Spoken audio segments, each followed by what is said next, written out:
नमस्कार दोस्तों, स्वागत है आपके YouTube channel top trending GK में। दोस्तों इस वीडियो में देखने वाले हैं रेलवे एनटीपीसी सिविल 2 एग्जाम। आज जो आपके 13 जून 2022 को प्रथम पारी में हुआ है।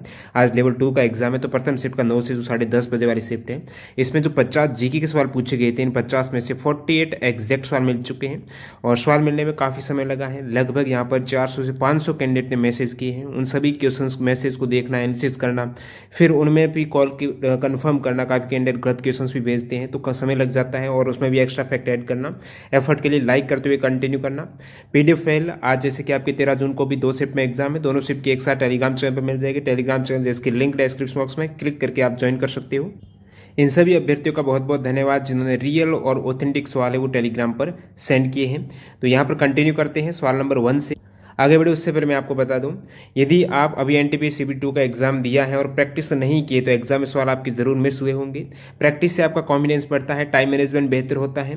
तो टेक्स्ट बुक पर अभी ऑफर है। जो पहले 12 मंथ वैलिडिटी मिलती थी, अभी जो कैंडिडेट हैं मॉक टेस्ट सीरीज ज्वाइन करना चाहते तो 18 मंथ टेक्स्ट बुक पास की वैलिडिटी। ये पास का मतलब है सारे एग्जाम्स के मॉक टेस्ट है। 400 प्लस एग्जाम्स के मॉक टेस्ट यहाँ पर आपको मिलने वाले हैं और टीटीजी के कूपन कोड यूज करेंगे तो मैक्सिमम 39 रुपये का डिस्काउंट ले सकते हो। इसमें एसएससी के अलावा रेलवे, बैंकिंग, डिफेंस, यूपीएससी जितने भी स्टेट और सेंट्रल लेवल गवर्नमेंट एग्जाम्स हैं, एक ही पास में सारे एग्जाम्स के मॉक टेस्ट आप अटेम्प्ट कर सकते हो। अभी NTPC civil 2 special, group D special नए मॉक टेस्ट ऐड किए गए हैं। लेवल अप करते हुए लेटेस्ट पैटर्न को ध्यान में रखते हुए इसका जरूर आप फायदा उठाइएगा।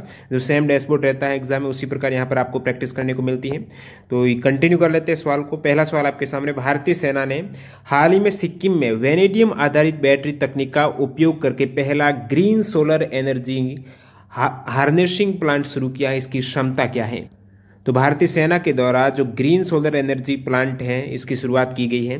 ये किस क्षमता का है? तो 56 केवीए क्षमता का है, संयंत्र की क्षमता है। और ये वेनेडियम आधारित, कहाँ पर याद रखना, सिक्किम में एग्जाम में पूछ ले कहाँ पर ये स्थापित हुआ है। सिक्किम में हुआ है वेनेडियम आधारित ये। और वेनेडियम की बात करें तो इससे जुड़ा हुआ करंट अफेयर्स है। जनवरी 2021 में भारत में प्रथम बार वेनेडियम अरुणाचल प्रदेश में खोजा गया है और ये आईआईटी मुंबई के सहयोग से पूरा किया जा रहा है, जो 16,000 फीट की ऊंचाई पर बनाया गया है। अगला सवाल देखते हैं यहाँ पर, बाबर किस उम्र में फरगना का राजा बना था? फरगना कहाँ पर? अफगानिस्तान में, जहाँ पर बाबर का जन्म हुआ था। तो फरगना का राजा बना था जब उनकी उम्र थी 12 वर्ष। तो 12 वर्ष की उम्र में फरगना की राजगद्दी पर बैठा था बाबर। बाबर के पिता का नाम है उमर शेख मिर्जा फरगना है, जो तुर्क शासक था। और कबूतरों से खेलते वक्त इनके ऊपर मकान गिर गया था और मृत्यु हो गई थी। उसके बाद बाबर है वो राजगद्दी पर बैठे थे। 2011 की सेंसस के अकॉर्डिंग सबसे ज्यादा जनसंख्या किस राज्य के? इजी सवाल है। सर्वाधिक जनसंख्या उत्तर प्रदेश की। सीबीटी फर्स्ट में एक सवाल पूछा गया था 2011 की सेंसस के अकॉर्डिंग तीसरी सबसे ज्यादा जनसंख्या किस राज्य की? उस केस में आंसर था बिहार। तो ये आपको क्रम याद रखना है। प्रथम उत्तर प्रदेश, सेकंड महाराष्ट्र, फिर बिहार, नेक्स्ट यहाँ पर पश्चिम बंगाल है। तो ये टॉप 4 जो सर्वाधिक जनसंख्या वाले राज्य। अगला सवाल यहाँ पर तनवा प्रोजेक्ट की फुल फॉर्म पूछी है। तनवा प्रोजेक्ट है तमिलनाडु वुमन इन एग्रीकल्चर, जो तमिलनाडु सरकार के द्वारा महिलाओं को कृषि में आधुनिक तकनीकी के प्रशिक्षण देने के लिए तनवा प्रोजेक्ट की शुरुआत की गई है। तमिलनाडु वुमेन इन एग्रीकल्चर इसकी फुल फॉर्म हो जाएगी। सुनामी में भूकंप की तीव्रता क्या रहती है जिससे समुद्री लहरों में चक्रवात आता है? तो भूकंप की तीव्रता 6.5 से ऊपर पहुंचती है, उस केस में ही सुनामी आती है। 6.5 से नीचे यदि तीव्रता रहती है तो सुनामी नहीं आ सकती है। तो जो मैग्नीट्यूड रहता है वो 6.5 से 7.5 तक रहता है, उस केस में सुनामी आ जाएगी। राई नृत्य किस राज्य से? राज्य से पूछा तो मध्य प्रदेश हो जाएगा। विशेषकर बुंदेलखंड क्षेत्र है ये। बुंदेलखंड उत्तर प्रदेश और मध्य प्रदेश दोनों राज्यों में जुड़ा हुआ है। 73वां संविधान संशोधन के द्वारा कौन सा भाग जोड़ा गया? संविधान में जो भाग 9 है वो 73वें कॉन्स्टिट्यूशन अमेंडमेंट के जरिए ऐड किया गया है। अब भाग 9 73वें और भाग 9A को 74वें संविधान संशोधन के तहत ऐड किया गया, ये आपको याद रखना है। भाग 9 अनुच्छेद 243A से लेकर अनुच्छेद 245O तक जो पंचायतों से संबंधित प्रावधान है सन 1992 में संविधान संशोधन करके भाग 9 जोड़ा गया, जो कि 73वां कॉन्स्टिट्यूशन अमेंडमेंट हुआ है। इस भाग में 16 नए अनुच्छेद और एक नई अनुसूची, जो 11वीं अनुसूची भी इसी में जोड़ी गई है। और जो 73वां संविधान संशोधन हुआ है इसी के तहत 11वीं अनुसूची को जोड़ा गया है, जिसमें 29 विषयों की सूची की व्यवस्था की गई है। अब जो 8 के बाद 9वीं 10वीं 11वीं 12वीं अनुसूची है ये संविधान संशोधन करके बाद में ऐड की गई है। तो 9वीं अनुसूची हो गई। 10वीं अनुसूची में दल बदल विरोधी कानून है। 52वें कॉन्स्टिट्यूशन अमेंडमेंट 1985 के जरिए ऐड किया गया, वेरी इंपॉर्टेंट है। नेक्स्ट चैप्टर सवाल देखने को मिलेगा आपको। 12वीं अनुसूची है जिसमें नगर शासन प्रणाली है, ये 74वें कॉन्स्टिट्यूशन अमेंडमेंट 1993 के जरिए इसको ऐड किया गया है। और इससे पहले आपने 11वीं अनुसूची देख ली है जो कि 73वें कॉन्स्टिट्यूशन अमेंडमेंट के जरिए ऐड हुई है। 9वीं अनुसूची किस संविधान संशोधन के तहत जोड़ी गई है? तो 9वीं अनुसूची की बात करें तो प्रथम कॉन्स्टिट्यूशन अमेंडमेंट हुआ है 1991 में। तो फर्स्ट संविधान संशोधन में ही 9वीं अनुसूची को जोड़ा गया। भाग 9 का भी पूछा और 9वीं अनुसूची का 2 अलग सवाल थे। टोक्यो ओलंपिक 2021 में जो 2020 वाला, इसमें लवलीना बोरगोहेन ने कितने किलोग्राम भार वर्ग में कांस्य पदक जीता है? तो ये इनका था 69 किलोग्राम भार वर्ग में, जो वाल्टर वेट में आता है। इसमें इन्होंने लवलीना ने कांस्य पदक जीत लिया है बॉक्सिंग में। किस में? स्पोर्ट है इनका बॉक्सिंग। तो ये ब्रॉन्ज मेडल विजेता है, असम राज्य की निवासी हैं। अब जब पूछ लिया है भार वर्ग का, अन्य जो मेडल विजेता उनका भी आपको पता होना चाहिए। दीपक पूनिया है 86 किलोग्राम भार वर्ग टोक्यो में। रवि कुमार दहिया है, सिल्वर मेडल जीता है, याद रखना है 57 किलोग्राम भार वर्ग है, वेरी इंपॉर्टेंट बन जाता है। बजरंग पूनिया 65 किलोग्राम। शेखम मीराबाई चानू याद रख लीजिएगा क्योंकि 2020 टोक्यो ओलंपिक में सिल्वर मेडल विजेता है। तो इनका है 49 किलोग्राम। मीराबाई चानू पूछे तो 49 किलोग्राम टिक कर दीजिएगा। और नेक्स्ट वाला देखते हैं यहाँ पर, संपत्ति के अधिकार को कब मूल अधिकार से हटाया गया है? संपत्ति के अधिकार को 44वां संविधान संशोधन हुआ था 1978 में। उसके तहत मौलिक अधिकार से ये विधिक अधिकार में रखा गया है, जो आर्टिकल 301 के तहत अभी विधिक अधिकार है, संपत्ति का अधिकार है। पहले जो मौलिक अधिकार था उस समय आर्टिकल 31 और 19F के अंतर्गत ये था। अगला सवाल देखते हैं, 2011 की जनगणना के अनुसार सबसे अधिक जनसंख्या घनत्व किस राज्य का? जनसंख्या घनत्व कल पूछा था 12 जून को, किस देश का सर्वाधिक है? यहाँ पर किस राज्य का है? 2011 की सेंसस बिहार का है। मोस्ट थिक्की स्टेट है बिहार, जो कि जनसंख्या घनत्व 1106 व्यक्ति प्रति स्क्वायर किलोमीटर। यह भी याद रखना है, जनसंख्या घनत्व क्या होता है? 1 वर्ग किलोमीटर में कितने व्यक्ति निवास करें? तो 1106 हैं, जो बिहार में सर्वाधिक है। वैसे ओवरऑल बात करो यूटी और राज्य के, उस केस में यूटी जो दिल्ली है, इसका जनसंख्या घनत्व सबसे अधिक है। कितना है? 11,320 है। सबसे कम भी पूछा जा सकता है, वैसे कहने को इजी सवाल है। अरुणाचल प्रदेश का है 17 व्यक्ति प्रति स्क्वायर किलोमीटर। भारत का जनसंख्या घनत्व है ना, वो 11 के सेंसस के अकॉर्डिंग 382 व्यक्ति स्क्वायर किलोमीटर है, जो पहले था 2001 में 324। नेक्स्ट सवाल, भारत सरकार तथा सभी प्रादेशिक सरकारों की सभी तरह के लेखों का अंकेक्षण कौन करता है? लेखा जोखा कौन करता है भारत सरकार का? सीएजी के द्वारा, कंट्रोलर एंड ऑडिटर जनरल, जो कि नियंत्रण और महालेख परीक्षक है। आर्टिकल 148 से सीएजी की नियुक्ति है, जो कि राष्ट्रपति के द्वारा की जाती है, इसके बारे में उल्लेख है। मुस्लिम लीग के द्वारा पृथक स्वायत्त मुस्लिम राष्ट्र की मांग, जो पाकिस्तानवाद में नाम पड़ा है, वो मांग हुई थी 1940 में। लाहौर अधिवेशन में पहली बार पृथक पाकिस्तान राज्य के निर्माण का प्रस्ताव पारित किया गया था, जो कि 23 मार्च 1940 को मुस्लिम लीग का अधिवेशन लाहौर में हुआ था। इसकी अध्यक्षता की थी मोहम्मद अली जिन्ना ने। एंशियंट अशोकाज इंस्क्रिप्शन लैंग्वेज, ये सेम सवाल 7 जनवरी सेकेंड शिफ्ट जो सीबीडी फर्स्ट का एग्जाम हुआ एनटीपीसी का, इसमें आ चुका है। अशोक के प्राचीन शिलालेख किस भाषा में है? लगभग आपको 4 से 5 सवाल तो सीबीडी फर्स्ट से देखने को मिल ही रहे हैं, बाकी एक्स्ट्रा फैक्ट से भी काफी आ रहे हैं। तो प्राकृत लैंग्वेज है, प्राचीन शिलालेख जो अशोक के है वो इस लैंग्वेज में है। और इसमें भी अलग अलग पूरी क्षेत्र में ये प्राचीन मगधी भाषा में, ब्राह्मी लिपि के प्रयोग में, और पश्चिमी क्षेत्र का आपको पूछा खरोष्टी लिपि, प्राकृत लैंग्वेज करेक्ट हो जाएगा। अब अशोक के शिलालेख से एक सवाल पूछा जाता है, कलिंग युद्ध का उल्लेख कौन से शिलालेख में मिलता है? अशोक के 13वें शिलालेख में कलिंग युद्ध का वर्णन देखने को मिलता है। तो इस प्रकार यदि आप और भी मैं बताऊंगा जो सीबीटी फर्स्ट से सवाल रिपीट हुए हैं, तो सीबीटी फर्स्ट की यदि आप ऑल 133 पारियों की 5320 जीके की क्वेश्चंस की पीडीएफ डाउनलोड करना चाहते हो तो डिस्क्रिप्शन बॉक्स में डेमो वीडियो की लिंक मिलेगी, वहां चेक कीजिएगा किस प्रकार डाउनलोड करना, या फिर वेबसाइट से डायरेक्ट आप डाउनलोड कर लीजिएगा। ये आपके ग्रुप डी में भी काम आने वाली है, तो ये जरूर देख लेना, किसी भी एग्जाम्स के लिए यहाँ से सवाल पूछे जाते हैं। अगले सवाल की ओर बढ़ते हैं। सत्य शोधक समाज है, ये भी 6 अप्रैल सेकंड शिफ्ट में आ चुका सीबीटी फर्स्ट में। ज्योतिराव फुल्ले के द्वारा ये संस्थापक है सत्य शोधक समाज, जो कि 1873 में स्थापित हुआ है, पुणे में हुआ था। राष्ट्रपति पर महाभियोग चलाने की प्रक्रिया पद का दुरुपयोग करता है, उस केस में वो कहां से शुरू कर सकते हैं? तो ये किसी भी सदन से, इधर आप लोकसभा से कर सकते हो या फिर राज्यसभा से। इसमें भी 2/3 बहुमत के द्वारा ये संकल्प है वो पारित होना चाहिए। दूसरी पंचवर्षीय योजना का लक्ष्य वास्तविक राष्ट्रीय आय में कितने फीसदी की सालाना वृद्धि करना रखा गया था? 25% सालाना वृद्धि।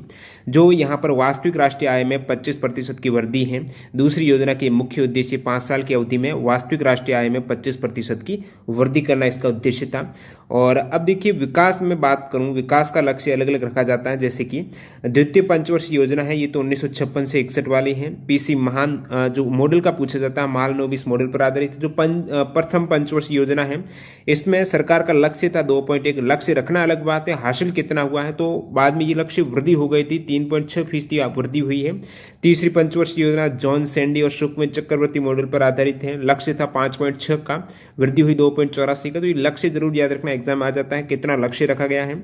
और बात करूं यहाँ पर 12वीं पंचवर्षीय योजना में सालाना 10% का आर्थिक विकास दर हासिल करने का लक्ष्य निर्धारित किया गया था। 11वीं में 8.1 का रखा गया था, 7.9 हासिल हुआ। 10वीं में 8 का था, 7.7 हुआ है। अगला सवाल देखते हैं यहाँ पर 2021 कोपा अमेरिका विजेता। अब देखिए सेम सवाल 2019 का पूछा गया था सीबीटी फर्स्ट में, 21 जनवरी में पूछा गया था। उसमें आंसर था ब्राजील। अब की बार 21 में जीत लिया है अर्जेंटीना ने, पहले 19 में ब्राजील ने जीता, अब की बार ब्राजील उपविजेता रहा। तीसरे स्थान पर पेरू है, उसमें पेरू उपविजेता था। बेस्ट प्लेयर कोपा अमेरिका जो फुटबॉल एक तरीके से टूर्नामेंट है, तो बेस्ट प्लेयर है इसमें लियोनल मेसी है, अर्जेंटीना का best player award. Best goalkeeper है वो मार्टिन्स है, ये भी अर्जेंटीना से है। ये हुए कहाँ पर है कोपा अमेरिका, तो ब्राजील में हुआ है जून जुलाई 21 में। जापान में माउंट फूजी किस प्रकार का माउंटेन है? माउंट फूजी है ये एक्टिव वोल्केनो, सक्रिय ज्वालामुखी पर्वत हो जाएगा, जिसकी ऊंचाई 3776 मीटर है। ये जापान का सबसे हाईएस्ट, सबसे ऊंचा पर्वत है माउंट फ्यूजी, जो कि एक्टिव वोल्केनो है, सक्रिय ज्वालामुखी पर्वत की बात करें। विश्व के प्रमुख जो वोल्केनो माउंटेन है, ज्वालामुखी पर्वत, एग्जाम में आता है निम्नलिखित में से कौन सा ज्वालामुखी पर्वत नहीं है, कौन सा है, तो उसमें प्रमुख रूप से कहाँ कहाँ पर है, जैसे माउंट फूजी टोक्यो जापान में, मोना लाओ हवाई में है, माउंट वेसुविस है ये इटली में है, मेयॉन वोल्केनो है ये फिलीपींस में है, माउंट एस्टी हेलेंस है यूएसए वाशिंगटन में है। तो ये सभी आपको पता होना चाहिए। एटना से काफी बार आता है, सिसिली इटली में है एटना। अगला सवाल लिखते हैं यहाँ पर माउंट आबू किस पर्वतमाला का हिस्सा? माउंट आबू की बात करें तो अरावली का हिस्सा है। अरावली का सर्वोच्च शिखर जो गुरु शिखर है ना, वो माउंट आबू में ही है। माउंट आबू सिरोही राजस्थान में। किस राज्य में मकर संक्रांति के त्योहार को पौष संक्रांति के रूप में मनाया जाता है? मकर संक्रांति को पौष संक्रांति, जो 14 या 15 जनवरी को पड़ती है ना मकर संक्रांति, उसको पौष संक्रांति कहा जाता है पश्चिम बंगाल में। गुजरात में मकर संक्रांति के त्योहार को एज ए सूर्य उत्तरायण के नाम से, उत्तरायण, सूर्य उत्तरायण गुजरात में कहा जाता है। मकर संक्रांति को मकर संक्रमण कहा जाता है दक्षिण भारत के कर्नाटक राज्य में। मकर संक्रांति को बिहू त्योहार के रूप में मनाते हैं असम में। तमिलनाडु में इसे पोंगल के रूप में मनाया जाता है मकर संक्रांति को। और मकर संक्रांति से एक दिन पहले आपको पता लोहड़ी मनाई जाती है, जो दिल्ली, पंजाब, हरियाणा में। राष्ट्रीय फ्लोरेंस नाइटिंगेल पुरस्कार 2020 किसे दिया गया है? वैसे कहने को ये पुरस्कार है 51 को दिया गया है, लेकिन सवाल में स्पेशल मेंशन था जो सैन्य नर्सिंग सेवा की यहाँ पर महिला है, नर्से हैं, इनको मिला है। तो ये राष्ट्रीय फ्लोरेंस नाइटिंगेल पुरस्कार 2020 सैन्य से जुड़ा है, जो कि एसवी सरस्वती को दिया गया है। ये सैन्य नर्सिंग सेवा के उप महानिदेशक ब्रिगेडियर पद पर हैं एसवी सरस्वती को राष्ट्रीय फ्लोरेंस नाइटिंगेल पुरस्कार, सर्वोच्च राष्ट्रीय सम्मान जो एक नर्स प्राप्त कर सकती है। और ये अवार्ड 2020 में 21 पुरस्कार विजेता को दिया गया है। 21 में भी काफी को दिया गया है, जिसमें एक भानुमति घेवला को भी मिला है, जो काफी न्यूज में है। अगला सवाल, ऋग्वेद में 1028 सूक्त के साथ कितने मंडल है? 10 मंडल, 1028 सूक्त और 10,580 या फिर लगभग 600 के आसपास मंत्र हैं। तेलंगाना किस स्टेट से अलग होकर नया राज्य बना? इजी सवाल है। आंध्र प्रदेश से अलग हुआ था, 2 जून 2014 को ये राज्य बना। कंप्यूटर में रेडू शॉर्टकट की, अंडू और रीडू आपने सुना होगा। रीडू है कंट्रोल वाई और अंडू है कंट्रोल जेड। कोई भी आप एंट्री कर रहे हो कंप्यूटर में, जैसे कि आपने लिख दिया भोजन के रूप में किया जाता है, अब आप चाहते हो इसको डिलीट करना, तो आप कंट्रोल जेड करेंगे तो ये गायब हो सकता है। फिर आप चाहेंगे वो सही एंट्री थी, वापस ले आए, तो कंट्रोल वाई कीजिएगा, वो रिड्डू हो जाएगा। शेवाल जिसका उपयोग अंतरिक्ष यात्रियों के द्वारा भोजन के रूप में किया जाता है, 2 विकल्प ऑप्शन में थे, क्लोरेला और स्पुरुलिना, ये दोनों ही उपयोग हैं। एज ए इसमें प्रोटीन रहता है, जो प्रोटीन रिच ये शैवाल है, उपयोग अंतरिक्ष यात्री करते हैं। कंप्यूटर निर्देश लाने और निष्पादित करने के लिए जो समय लगता है उसे क्या कहते हैं? एसएच टाइम का पूछा है। Amount of time it take the processor to, जो प्रोसेसर है डाटा को रीड करता है, इंस्ट्रक्शन को रीड करता है, मेमोरी है, इसमें इंफॉर्मेशन जो जाती है वो टाइम लगता है प्रोसेसिंग, उसे एसएच टाइम कहेंगे। Which of the following is not related to mining of iron, तो आपने देखा कंप्यूटर के 2 सवाल अंडू रेड्डी वाला हो गया, एक एसएच टाइम वाला। कौन सा यहाँ पर इस्पात संयंत्र नहीं है। कहाँ पर? भिलाई में है, जमशेदपुर में है, राउरकेला में है, सूरत में नहीं है, तो सूरत करेक्ट है। आप देखिए इस्पात संयंत्र जैसे भिलाई इस्पात कारखाना छत्तीसगढ़, दुर्गापुर पश्चिम बंगाल, राउरकेला उड़ीसा, बोकारो झारखंड, इसको है पश्चिम बंगाल, एलॉय है पश्चिम बंगाल, सेलम इस्पात तमिलनाडु है, श्री विश्वेश्वरैया है ये आपके कर्नाटक में है। और जो इस्पात संयंत्र से संबंधित जो SAIL है वो 19 जनवरी 1954 को स्थापित है, नई दिल्ली में हेडक्वार्टर है। राष्ट्रीय जलमार्ग एक प्रयागराज को किससे जोड़ता है? CBT फर्स्ट में न जाने कितनी सेट में ये सवाल आया था। तो ये नेशनल वाटरवे फर्स्ट है, प्रयागराज है, इसको हल्दिया से कनेक्ट करता है। गंगा भागीरथी हुगली नदियों से बहती हैं इस राष्ट्रीय जलमार्ग से। ये यूपी बिहार झारखंड पश्चिम बंगाल कवर करता हुआ 1620 किलोमीटर की इसकी लंबाई है। नेशनल वाटरवे 2 की बात करें तो सदिया को ढुबरी से जोड़ता है। नदी कौन सी इंपॉर्टेंट है? ब्रह्मपुत्र नदी है नेशनल वाटरवे 2 में। गंगा भागीरथी हुगली है फर्स्ट में। नेशनल वाटरवे 2 सदिया ढुबरी को जोड़ता है, प्रयागराज हल्दिया को फर्स्ट जोड़ता है। सेकंड, ये लंबाई भी पूछा गया था CBT फर्स्ट में, 891 किलोमीटर है। थर्ड, जो कोलम कोझिकोड को जोड़ता है केरल से, 205 किलोमीटर लंबाई है कोलम कोझिकोड, थर्ड केरल में है। जो 5 वाला है ये उड़ीसा पश्चिम बंगाल को राज्यों में बहता है, 623 किलोमीटर लंबाई है। कुल 111 नेशनल वाटरवे है। जो भारतीय अंतर्देशीय जलमार्ग प्राधिकरण ने 1986 में स्थापित, हेडक्वार्टर नोएडा उत्तर प्रदेश में है। पंडित जसराज किस घराने से संबंधित है? मेवाती घराना, पंडित जसराज मेवाती घराना। एक सवाल पूछा जाता पंडित भीमसेन जोशी, काफी घराने हैं, ग्वालियर है, मेवाती हैं, किराना है। तो इस प्रकार आपको याद रखना है, अलग अलग नाम आते हैं संगीतकार के जो घराना से जुड़े हुए हैं, वो सारे जयपुर घराना, ये सभी आपको याद ही रखना है। पंडित भीमसेन जोशी किराना घराने के महत्वपूर्ण शास्त्रीय वादक रहे हैं, गायक रहे हैं। भारत का 61वां सॉफ्टवेयर टेक्नोलॉजी पार्क कौन सा पूछा है? 61वां सॉफ्टवेयर टेक्नोलॉजी पार्क कहां पर खोला गया है? कोहिमा नागालैंड में, सितंबर 2021 का करंट अफेयर्स है ये।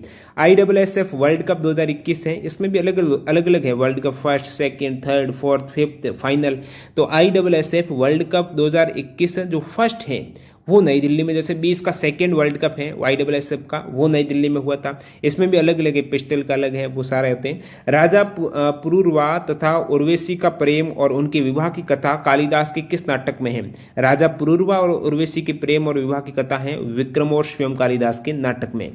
इटालियन ग्रैंड प्रिक्स 2021 किसने जीता है? डेनियल रिकेर्डो ने जीता है इटालियन ग्रैंड प्रिक्स, ऑस्ट्रेलिया के ये खिलाड़ी हैं। 1944 में गांधीवादी योजना की व्याख्या किसके द्वारा की गई है? गांधीवादी योजना की व्याख्या 1944 में श्रीमन नारायण अग्रवाल के द्वारा। नववर्ष से संबंधित राज्य का सही मिलान है, CBT फर्स्ट में ये सवाल आ चुका है, वहीं से फैक्ट उठाया डायरेक्ट मैंने।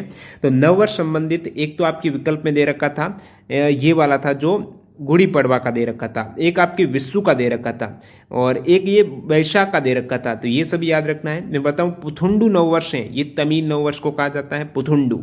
और जो बंगाली कैलेंडर में न्यू ईयर है वो होता है पोहेला वैशाख है। और मराठी में या फिर कोंकणी हिंदू में जो चैत्र मास की शुक्ल प्रतिपदा को गुड़ी पड़वा या फिर इसे वर्ष प्रतिपदा उगादि कहा जाता है, वो हिंदू नववर्ष है मराठी में। महाराष्ट्र केरल में जो नववर्ष है उसे विशु कहेंगे। तो जो राज्य से सही मिलान नहीं था वो सिलेक्ट करना था। वर्ल्ड में सबसे अधिक दूध उत्पादन करने वाला देश कौन सा है? सर्वाधिक दूध उत्पादन भारत है, भारत करेक्ट आंसर है। ग्लोबली जितना भी दूध उत्पादित होता है उसका 22% है।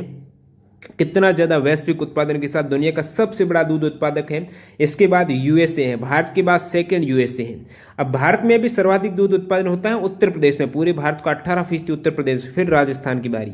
नेक्स्ट सवाल है 37 डिग्री सेंटीग्रेड को फ़ारेनहाइट में बदलना है, फॉर्मूला याद रखिएगा, F-32/9 बराबर C/5। जैसे 37 डिग्री वैल्यू दे रखी है, 37 डिग्री को C के स्थान पर पुट कीजिएगा, क्रॉस मल्टीप्लाई करेंगे तो F की वैल्यू आएगी 98.6 फ़ारेनहाइट। और प्राइस सीलिंग का पूछ लिया है, सीलिंग यानी शत, ठीक है। तो शत है प्राइस ऊपर एक सर्टन लेवल से, a price ceiling keep a price from rising above a certain level, एक फिक्स लेवल से प्राइस हमेशा ऊपर रहे वो प्राइस सीलिंग है, और फिक्स लेवल से प्राइस नीचे रहे वो आपकी प्राइस फ्लोर हो जाएगा। कृषि कचरे से जैव ईंटों से बनी भारत की पहली इमारत का उद्घाटन किस IIT में किया गया? कृषि कचरे से ये जैव बायो जो ब्रिक्स है उनसे बनी हुई भारत की पहली बिल्डिंग है, इसका उद्घाटन है, या फिर ये बिल्डिंग किस IIT के द्वारा? IIT हैदराबाद के द्वारा, सितंबर 2021 का करंट अफेयर्स। महापुरुष श्रीमंत शंकरदेव के द्वारा किस भाषा में भावना रचना लिखी गई थी? तो भावना रचना है ये शंकरदेव के द्वारा असमिया और ब्रजावली भाषाओं में लिखी गई है। किसमें? ब्रजावली और असमिया भाषा में। Monopolies and restrictive trade practice act, MRTP act, same सवाल CBT फर्स्ट में आ चुका। CBT फर्स्ट से काफी सवाल रिपीट हुए। MRTP एक्ट कब पारित हुआ है? आप कहेंगे 1969 में। पूर्णतः लागू हुआ है प्रभाव रूप से 1970 में। और ये राघवन समिति की अनुशंसा पर एकाधिकार तथा अवरोधक व्यापार व्यवहार अधिनियम है ये MRTP एक्ट 1969 वाला। अभी यहाँ पर इसको निरस्त करके प्रतिस्पर्धा अधिनियम 2002 लाया गया था। नेक्स्ट वाले हैं 11 सितंबर को कवि और स्वतंत्रता सेनानी, नाम है सुब्रमण्यम भारती की पुण्यतिथि को कौन सा राज्य महाकवि दिवस के रूप में मनाएगा? महाकवि दिवस के रूप में किसकी पुण्यतिथि? सुब्रमण्यम भारती। कब? 11 सितंबर को। कौन सा राज्य? तमिलनाडु। काफी करंट अफेयर्स एक ही सवाल में। किसी भी अन्य इमारत से स्वतंत्र दीवारों और छतों के साथ इमारत और एक ही भूखंड के भीतर सभी तरह खुली जगह के साथ बनी बिल्डिंग क्या कहलाती है? जो भी बिल्डिंग है बिल्कुल स्वतंत्र है, इनके पास में कोई भी बिल्डिंग वाल वगैरह शेयर नहीं कर रही, एकदम खुला भूभाग में बनी हुई है। चारों जो आप कहेंगे दीवारें हैं वो क्या है? खुली है, उसके कवर नहीं है, वो हो जाएगी डिटैच। अटैच नहीं है, डिटैचिंग बिल्डिंग है। The single big land mass from which all the continents present today were formed, किस एकमात्र बड़े भूभाग से आज जो जितने भी महाद्वीप है उसका निर्माण हुआ है? तो पेंजिया जो भूभाग है, मासलैंड है, उनसे हुआ है। अगला सवाल लिखते हैं यहाँ पर, किस औद्योगिक नीति ने भारत में औद्योगिक लाइसेंसिंग को समाप्त किया? औद्योगिक लाइसेंसिंग को समाप्त किया है न्यू इंडस्ट्रियल पॉलिसी 1991 ने। तो 1991 की नीति है जो आर्थिक उदारीकरण की शुरुआत होती है 1991 में। CBT फर्स्ट में सवाल आया था। 1991 में प्रधानमंत्री थे PV नरसिम्हा और वित्त मंत्री थे डॉक्टर मनमोहन सिंह। यहाँ से सवाल आता है। काफ़ी ढील दी गई थी उदारीकरण की नीति में और शेयर मार्केट में विदेशी कंपनियां हैं यहाँ पर प्रवेश की थी। गुरुत्वाकर्षण के कारण खदानों में मिट्टी, चट्टान, धातु का नीचे आकर जम जाना, यानी आपको एक तरीके से प्लेसर डिपॉजिट से परिभाषा दे रखी थी, तो प्लेसर डिपॉजिट से ये सवाल पूछा गया है। अब और क्या ऑप्शन थे वो बताना। बाकी भूस्खलन, लैंडस्लाइड क्या होती है? बहुत बड़ी लार्ज अमाउंट में जो मिट्टी है, रॉक है, वो नीचे स्लोप ढाल में आ जाए ग्रेविटी के कारण, वो भूस्खलन हो जाएगा। अब अगला सवाल है जो कि मेलिगोफाइटा या फिर एग्जैक्ट ये स्पष्ट नहीं मिला है, तो इसमें आपको वर्गीकरण का सवाल था। टेरिडोफाइटा, ब्रायोफाइटा, जिम्नोस्पर्म, एंजियोस्पर्म है, तो ये क्या दोनों में से ही सही रूप से नहीं बता पा रहे स्टूडेंट? तो किसका वर्गीकरण आपको पूछा वो कमेंट सेक्शन में आप बताना। बाकी 2 सवाल और रह गए जीके के, वो भी बता देना। जो भी कैंडिडेट को याद आ रहा मैं PDF में ऐड कर दूंगा। और CBT फर्स्ट में पूछे गए सभी क्वेश्चंस की PDF फाइल के लिए डेमो वीडियो की लिंक डिस्क्रिप्शन बॉक्स में है, आप चेक कर सकते हो। आपने कितने सवाल अटेम्प्ट किए यहाँ पर आप बता देना कमेंट सेक्शन में। और TTG के कूपन कोड यूज़ करके आप टेक्स्ट बुक से मैक्सिमम डिस्काउंट ले सकते हो। मिलते हैं सेकंड शिफ्ट की वीडियो के साथ। वंदे मातरम।